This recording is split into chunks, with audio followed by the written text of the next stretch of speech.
អ្នកមានរស់នៅជាមួយនឹងទិសដៅជាក់លាក់និងមានគោលដៅច្បាស់លាស់ពួកគេដឹងកន្លែងដែលជីវិតត្រូវទៅឲ្យដល់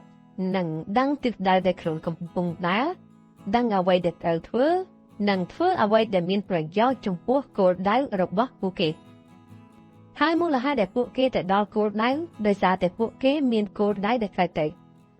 ចំណែកអ្នកក្រវិញពួកគេរស់នៅដោយវង្វេងមិនដឹងថាខ្លួនកំពុងតែធ្វើដំណើរទៅណាមិនដឹងថាខ្លួនកំពុងនៅទីណាធៀបនឹងគោលដៅមិនដឹងថាខ្លួនត្រូវធ្វើអ្វីគឺធ្វើតាមទម្លាប់ឬតាមគេឬធ្វើដើម្បីកុំឲ្យតែទំនេរនឹងតែងតែធ្វើអ្វីដែលគ្មានប្រយោជន៍ពួកគេកំពុងចំណាយជីវិតនិងពេលវេលាក្នុងរឿងដែលមិនបានការអ្នកដែលគ្មានគោលដៅមិនដឹងថាខ្លួនកំពុងធ្វើដំណើរទៅទីណានោះទេដូច្នេះពួកគេចេះតែដើរទៅគឺដើម្បីផ្សងព្រេងដោយមិនដឹងទិសតែដល់ណាក៏ស្រេចតែយក្ខកម្មចំណែកអ្នកដែលមានគោលដៅគេមិនធ្វើដំណើរផ្សងព្រេងទាំងវង្វេងនោះទេពួកគេមានគោលដៅច្បាស់លាស់ហើយពួកគេធ្វើដំណើរតម្រង់ទៅកាន់គោលដៅដែលពួកគេបានដើរតែប៉ុណ្ណោះ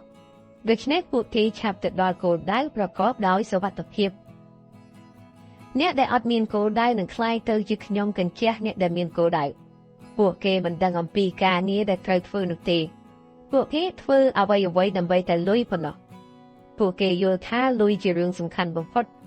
គ្មានអ្វីសំខាន់ជាងលុយទេក្នុងជីវិតរបស់គេដល់ឃើញបែបនេះហើយទើបពួកគេលួចខ្លួនលួចពេលវេលាលួចហួសក្បាល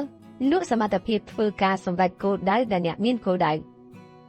ចំណែកអ្នកមានគោលដៅពួកគេមិនលួចខ្លួនលួចពេលវេលាខួរក្បាលនិងសមត្ថភាពទៅឲ្យអ្នកដទៃនោះទេផ្ទុយទៅវិញពួកគេទទួលទិញពីអ្នកដទៃមកវិញពួកគេបង្កើតគម្រោងផែនការជួលមនុស្សមកធ្វើការងារបំពេញបេសកកម្មសម្រាប់គោលដៅឲ្យពួកគេដូច្នេះពួកគេគឺជាម្ចាស់ជោគវាសនារបស់ខ្លួនសូមក្រឡេកមើលទៅប្រធានក្រុមហ៊ុននិងបុគ្គលិកយើងអាចយល់បានហើយថាអ្នកណាមានគោលដៅអ្នកណាគ្មានគោលដៅចម្លើយគឺប្រធានមានគោលដៅច្បាស់លាស់រីឯបុគ្គលិកមានពីរប្រភេទគឺបុគ្គលិកខ្លះមានគោលដៅបុគ្គលិកខ្លះទៀតអត់មានគោលដៅបុគ្គលិកដែលមានគោលដៅពួកគេធ្វើការងារមិនមែនដើម្បីលុយនោះទេគឺដើម្បីគោលដៅរបស់ពួកគេធ្វើការងារផ្ដោតលើការកសាងសមត្ថភាពជាសំខាន់ហើយធ្វើដោយមានរយៈពេលកំណត់ច្បាស់លាស់អាចថាពួកគេធ្វើការឲ្យគេត្រឹមតែ5ឆ្នាំ10ឆ្នាំឬ20ឆ្នាំបន្ទាប់ពីនោះពួកគេចាប់ផ្ដើមយកសមត្ថភាពចំណេះដឹងនិងបទពិសោធន៍ទាំងអស់ដែលទទួលបានពីការងារទៅបង្កើតក្រុមហ៊ុនអ្វីមួយតាមគោលដៅរបស់ខ្លួនរួចហើយពួកគេធ្វើជាប្រធាននៃបុគ្គលិកក្រោយទៀតចំណែកបុគ្គលិកដែលអត់មានគោលដៅពួកគេធ្វើការងារដែលផ្ដោតលើលុយជាសំខាន់គ្មានគំនិតថាចង់កសាងសមត្ថភាពដើម្បីបង្កើតក្រុមហ៊ុនដោយខ្លួនឯងនោះទេ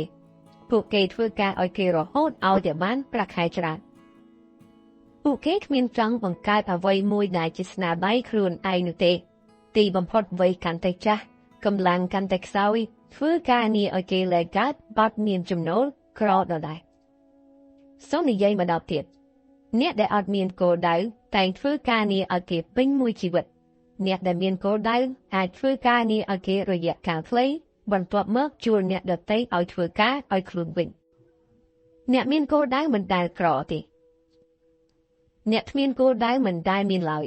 ព្រោះថាអ្នកមានគោលដៅគេដឹងអ្វីដែលត្រូវធ្វើហើយគេក៏មិនដែលធ្វើរឿងដែលអត់ប្រយោជន៍នោះដែរពួកគេតែងតែចំណាយពេលវេលាដ៏មានតម្លៃធ្វើរឿងដែលពាក់ព័ន្ធទៅនឹងគោលដៅរបស់គេជាពិសេសគេតែងតែធ្វើឲ្យជីវិតរបស់ពួកគេចម្រើនដោយទ្រព្យសម្បត្តិនិងសមត្ថភាពអ្នកដែលគ្មានគោលដៅតែងតែធ្វើរឿងដែលអត់ប្រយោជន៍គឺរឿងដែលអត់ពាក់ព័ន្ធទៅនឹងគោលដៅទាល់តែសោះជាពិសេសនោះពួកគេចំណាយពេលវេលាបំផ្លាញសុខភាពសមត្ថភាពពេលវេលានិងទ្រព្យសម្បត្តិដូច្នេះទើបពួកគេមានមិនកើតតែក្រជាប្រចាំដេកចាំលុយធ្លាក់ពីលើវិញអ្នកដែលអត់មានគោលដៅតែងតែអស់សង្ឃឹមបាក់ទឹកចិត្តនិងខ្សោយថាមពលពួកគេតែងតែចោះចាញ់បញ្ហានិងបោះបង់ការតស៊ូលែងបោះជំហានទៅមុខបោះជំហានថយក្រោយបណ្ដោយវាសនាទៅតាមខ្យល់ចំណែកអ្នកមានគោលដៅរមែងមានសង្ឃឹមនិងពោពេញទៅដោយថាមពលពុះកញ្ជ្រោលនិងពុះពៀទៅមុខជានិច្ចអត់មានងាករួញរាត្រឡប់ថយក្រោយឡើយ អ្នកដែលមានគោលដៅពួកគេមិនដែលអស់សង្ឃឹមក្នុងឆាកជីវិតនោះទេព្រោះគោលដៅរបស់ពួកគេបានលើកទឹកចិត្តពួកគេជាប្រចាំការដែលមានគោលដៅបើទោះជាមានលុយក្តីអត់លុយក្តីពួកគេប្រៀបដូចជាមានលុយស្រេចទៅហើយព្រោះថានៅពេលដែលពួកគេសម្រេចគោលដៅលុយនឹងកើតឡើងដោយស្វ័យប្រវត្តិអ្នកមានលុយបើអត់មានគោលដៅគឺគ្មានលុយហើយគង់តែអស់លុយអ្នកដែលអត់លុយបើមានគោលដៅគង់តែមានលុយអ្នកជំពាក់បំណុលគេបើមានគោលដៅគង់តែសងបំណុលគេរួចអ្នកក្របើមានគោលដៅគង់តែខ្លាចជាអ្នកមានស៊ូអត់មានលុយតែកុំឲ្យអត់មានគោលដៅកាលណាមានគោលដៅយើងនឹងមានអ្វីដែលចង់បាននឹងត្រូវការអ្នកក្រធ្វើការងារដើម្បីតែលុយពួកគេសួររកលុយមុនធ្វើការងារធ្វើការងារដោយសម្លឹងមើលលុយតែធ្វើតែការងារណាដែលបានលុយច្រើនការខិតខំប្រឹងប្រែងរបស់គេគឺអាស្រ័យលើលុយពួកគេមិនផ្ដោតអារម្មណ៍លើអ្វីដែលខ្លួនកំពុងធ្វើនោះទេគឺផ្ដោតអារម្មណ៍ទៅលើលុយប៉ុណ្ណោះភ្នែករបស់គេរំពៃមើលលុយបេះដូងគេរំពឹងលើលុយខួរក្បាលរបស់គេគិតតែពីលុយពួកគេមិនអាចធ្វើការងារបានល្អឡើយមិនអាចបង្កើតឬផលិតរបស់ដែលមានគុណភាពសម្រាប់អតិថិជនមិនបានបំពេញអ្វីដែលអ្នកដទៃត្រូវការដូច្នេះពួកគេមិនទទួលបានផលតបស្នងតាមការរំពឹងទុកជាទីគាប់ចិត្តឡើយហើយពួកគេនៅតែខ្វះលុយឬក្រីក្រជាប្រចាំអ្នកមានមិនមែនធ្វើការងារដើម្បីលុយនោះទេគឺធ្វើការងារដើម្បីគោលដៅពួកគេទៅរកការងារណាដែលពាក់ព័ន្ធឬត្រូវនឹងគោលដៅរបស់ខ្លួនដោយមិនខ្វល់ថាការងារនោះអត់លុយឬមានលុយពួកគេយកចិត្តទុកដាក់ធ្វើវាយ៉ាងណាឲ្យពេញចិត្តពេញខ្លោងពេញបេះដូងពេញដៃពេញជើងនិងពេញម៉ោងដោយមិនខ្វល់ថាទទួលបានផលតបស្នងឬក៏អត់ពួកគេធ្វើការងារនោះដើម្បីកសាងវឹកហាត់អនុវត្តនិងអភិវឌ្ឍសមត្ថភាពបង្កើតចំណេះដឹងសន្សំបទពិសោធន៍និងពង្រីកលទ្ធភាពពួកគេធ្វើបណ្ដាគិតបណ្ដានិងវាស់វែងសមត្ថភាពរបស់ពួកគេបណ្ដាហើយនៅពេលដែលពួកគេជឿជាក់ថាខ្លួនមានសមត្ថភាពខ្ពង់ខ្ពស់គ្រប់គ្រាន់ល្មមបោសម្រាប់គោលដៅរបស់គេហើយពួកគេនឹងចាប់ផ្ដើមរត់សម្ដៅឆ្ពោះទៅកាន់គោលដៅរបស់គេមិនមែនមនុស្សយើងគ្មានសមត្ថភាពទៅដល់គោលដៅនោះទេប៉ុន្តែបញ្ហាធំគឺមនុស្សយើងគ្មានគោលដៅដែលត្រូវទៅឲ្យថាបាទអញ្ចឹងខ្ញុំសូមបញ្ចប់អត្ថបទត្រឹមប៉ុណ្ណេះអរគុណសម្រាប់ការតាមដានស្ដាប់កុំភ្លេចជួយចុច like និង subscribe ដើម្បីបានទទួលវីដេអូថ្មីៗបន្តទៀត